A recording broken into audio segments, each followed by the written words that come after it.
My name is Amelia. I didn't grow up rich, but I still managed to get a job and get married. My husband's name is Edward, and he works at a fancy hotel. I thought my life would be a fairy tale, but things didn't turn out that way. My childhood home wasn't wealthy. We didn't have a lot of money, but I don't blame my parents at all. They gave up nice things for me, took me to fun places, and taught me about different cultures. Maybe they loved geography, but as a kid, I often thought they were trying too hard for me. I didn't want my parents to worry about me anymore, so I decided to start working right after middle school. My mom would say, "You should at least finish high school. It might be hard to find a job without it," and my dad would agree, "Yes, we have enough money saved to send you to high school." I was really happy about how my parents felt, but more than that, I really wanted to make life easier for them as soon as possible. "It's okay. The sooner I start working, the sooner I'll start earning more," I said, not very sure of myself. But like my parents said, there was no guarantee I would find a job. During that time, I had a friend named Jessica who had moved here from another country when we started middle school. Her family wasn't rich either, which might be why we got along so well and always hung out together. Jessica could speak some English, so we managed to communicate. Without realizing it, I started learning Spanish by talking with her. By the time I was in 9th grade, I could speak Spanish pretty well. Maybe it was my Spanish skills that helped because, surprisingly, a travel agency decided to hire me. They saw value in my ability to speak Spanish. Jessica and I, having both left school after middle school, started working and gradually lost touch. I focused on my job, determined to earn money. Time passed quickly, and soon I was 26 years old. I often used a lounge in a hotel for work. It was a fancy but cozy place, and the snacks and coffee were reasonably priced. We had our meetings there with the staff. The waiter working there at the time was Edward. The hotel hosted many foreigners, so he spoke Spanish too. Sometimes I would be there with foreign guests. Maybe because we both spoke Spanish, we connected right away. Edward started a conversation, and before I knew it, we were in a whirlwind romance that led to marriage. For a girl from a poor family, getting married was a big deal. I expected to start an exciting new life. However, reality was quite different. When we were getting married, Edward had a request. "If it's okay with you, Amelia, I'd like us to live at my family home." His father had passed away a few years ago, and he was worried about his mother living alone. Her energy levels were dropping, and having someone around to help her seemed like a good idea. Since I worked remotely, Edward thought it would be convenient for me to stay home, look after his mother, and handle the household chores. On the flip side, Edward often worked long hours and wasn't home much. With his rare days off, having me, a home-based worker, around must have seemed like a good arrangement to him. But I couldn't agree to it right away. When I first visited Edward's family home to introduce myself before our marriage, his mother reacted strangely after asking about my education. "Amelia, which university did you graduate from?" she asked. When I honestly replied, "Well, I didn't go to college. I only finished middle school," my mother-in-law went silent and just looked at me. Her expression showed she looked down on me. "Oh, middle school, well, she said, eyeing me with disdain. Because of this, I thought living with her might not be easy, so I mentioned my concerns to Edward casually. "Edward, do you think your mom has some doubts about me?" I asked him.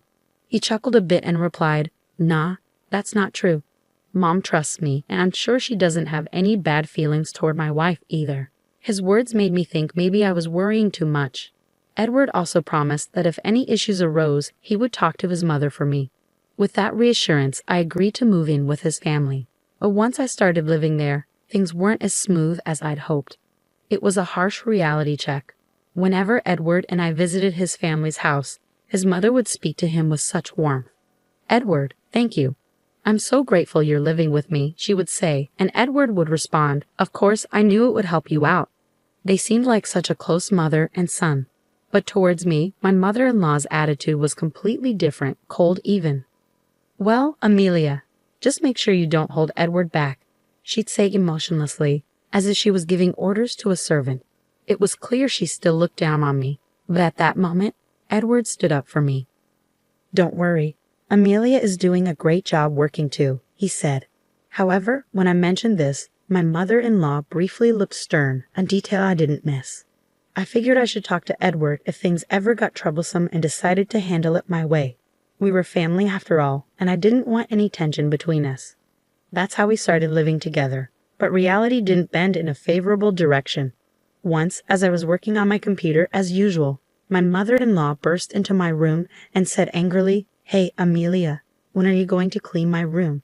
It needs to be done by 10 o'clock a.m. every day."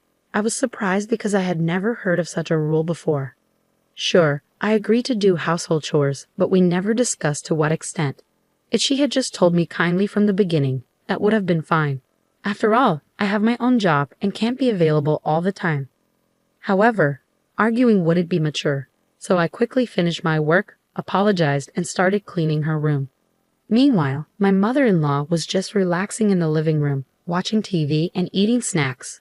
Edward had mentioned concerns about his mother's health, but she seemed well enough to clean her own room. I had imagined she might have difficulty walking, but she was more lively than I thought. Once the cleaning was done, she immediately ordered, "Now start making dinner, and I like it plain. I won't tolerate anything too strong." She even told me to go shopping for ingredients right away. I thought it was too early to start cooking, but I decided to get it done and return to my work. When I got back from shopping, my mother-in-law was surprisingly still relaxing. It was hard not to feel annoyed, but I chose to hold back and just finish what needed to be done. I thought maybe she was testing me, hoping she'd understand in time, but that hope lingered for months. There were days when she complained about me being just 5 minutes late with the laundry or that the bathtub wasn't cleaned perfectly, nitpicking to an almost obsessive degree.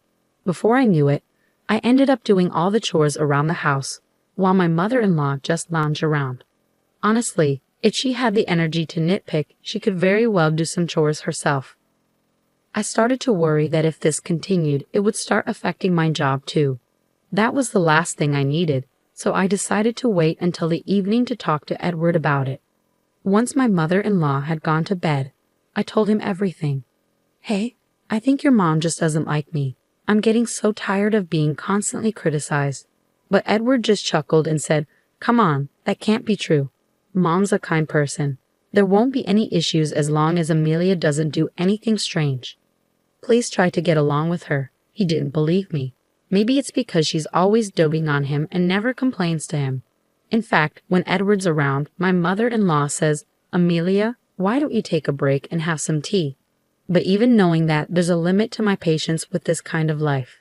I spend all day doing household chores and end up having to work on my job at night. To be honest, my trust in Edward is starting to fade. If nothing changes, I might just collapse from all the stress. Then, in the midst of all this, my mother-in-law dropped a bombshell. "Amelia, I'll be away for about a week in about 3 months from now, so make sure you keep the house in order, okay?" She sprang this on me out of nowhere. When I asked what was going on, she said, "Edward suggested we go on an overseas vacation." That's my boy, always knowing.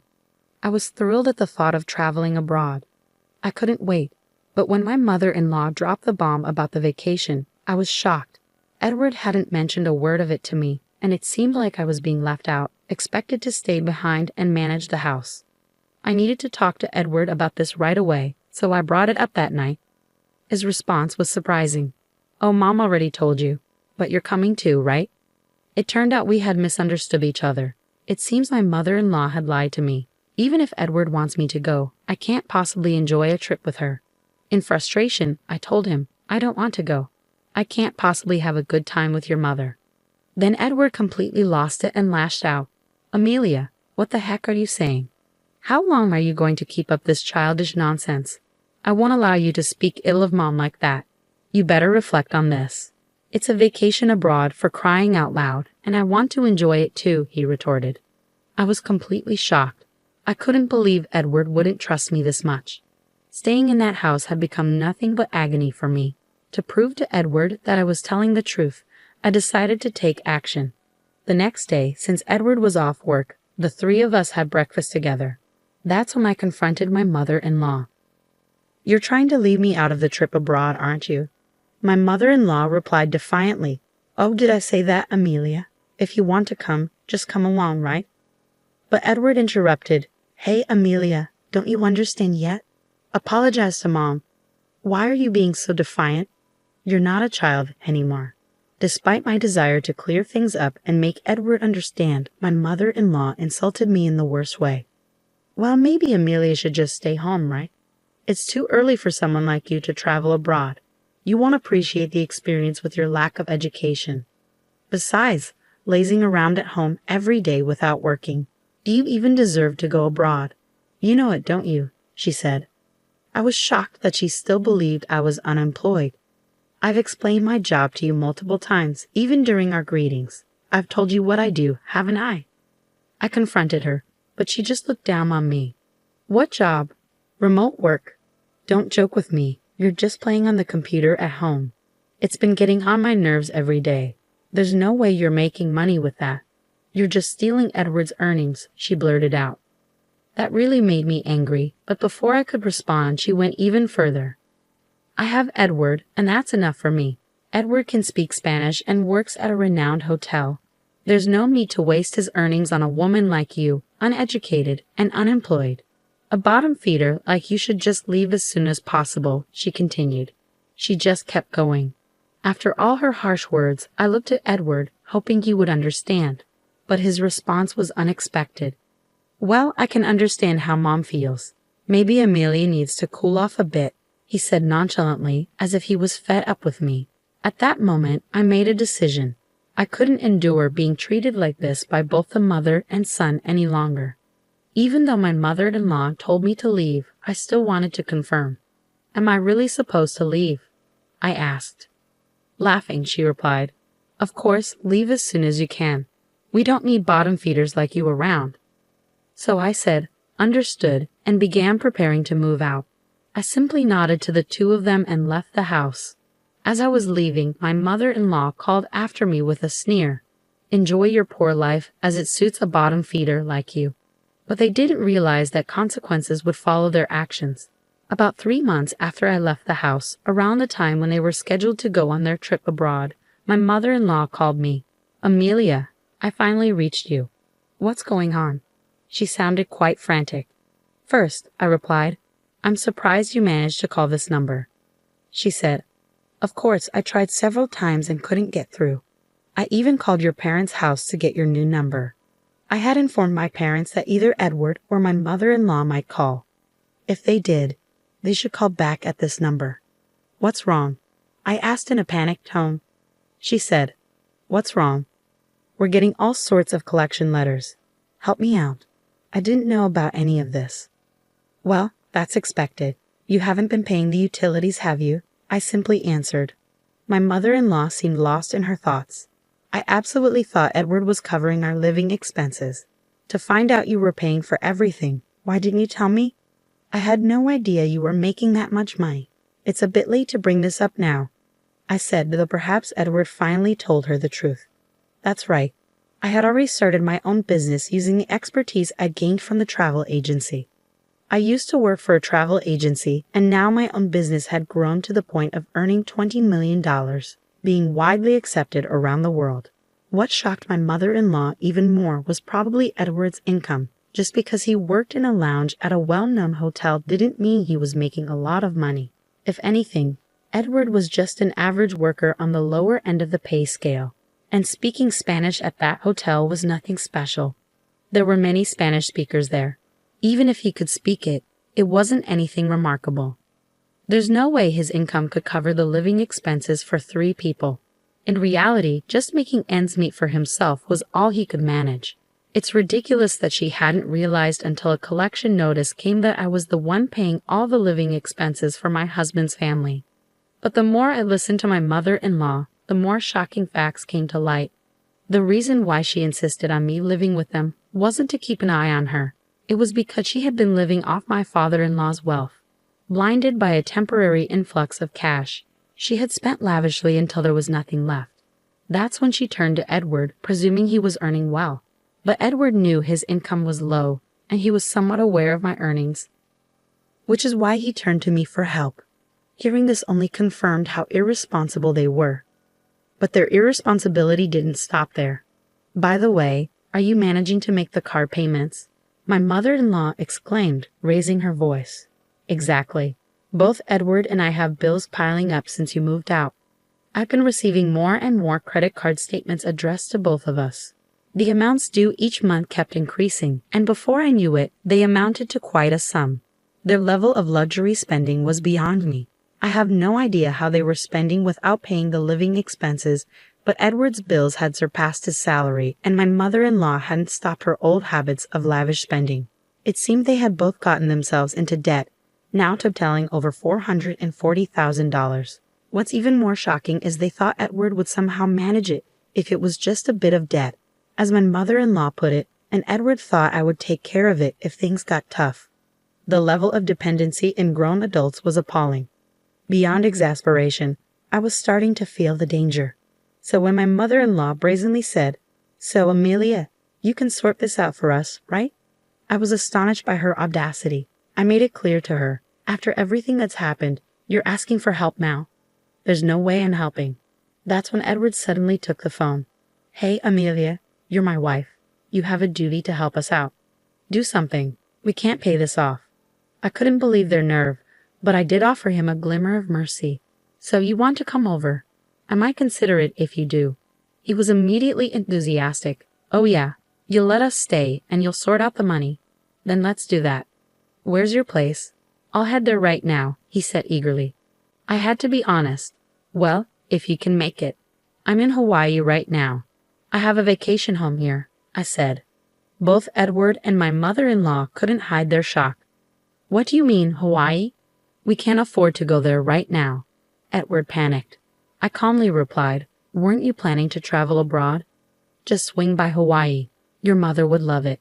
And you did ask my family for my phone number, right? Didn't you realize it was an international number?" I added, "Oh, and don't forget the cost of this call. It adds up if you're on for a long time." To make my point clear, I said if we get divorced, I might think about helping with the money too. Edward quickly replied, "All right, I got it. Let's just get divorced first then." It seems like Edward realized his debts were something he couldn't trade for anything else. So I told him I'd deliver the divorce papers once I got back to California and ended the call. About a week later, I returned to California, made sure to have the divorce papers properly written up, and the divorce went through without a hitch. Edward looked quite worn out, so I guess he's been living pretty lean these last few days. He mentioned something at that time. It turns out he had been counting on my money for the overseas trip as well. Hearing that didn't even surprise me anymore. They probably thought I would pay off their debts, but of course I had no intention whatsoever of doing that. What I proposed was, first of all, for both of them to stop living so extravagantly, and then for Edward and my mother-in-law to work hard. I told them if they did, they could eventually pay off the debt and at least manage the basics. When Edward heard this, he lashed out. "Hey, that's not what you promised. You were supposed to think about the debt." But I was like, "That's why I did you a favor by thinking of a way for you guys to handle your debt repayment. So good luck. Once you can afford to travel abroad again, I'll invite you to my Hawaii villa," I said with a touch of sarcasm and left their place. Afterward, they both seemed to be working themselves to the bone from dawn till dusk, barely scraping by. It's probably a good lesson for them since they've had it easy until now. On a different note, I heard that Jessica also built a house in Hawaii. I had a reunion with her after so long. She took up a job that took her around the world after graduating from middle school, and now seems to be a company president just like me. She had her parents come over to the house she bought, and they are living it up together. So I called my parents over from California, and we started living here. Now, I sometimes visit Jessica's place. We both feel blessed to be able to give back to our parents and encourage each other as we work hard at our jobs.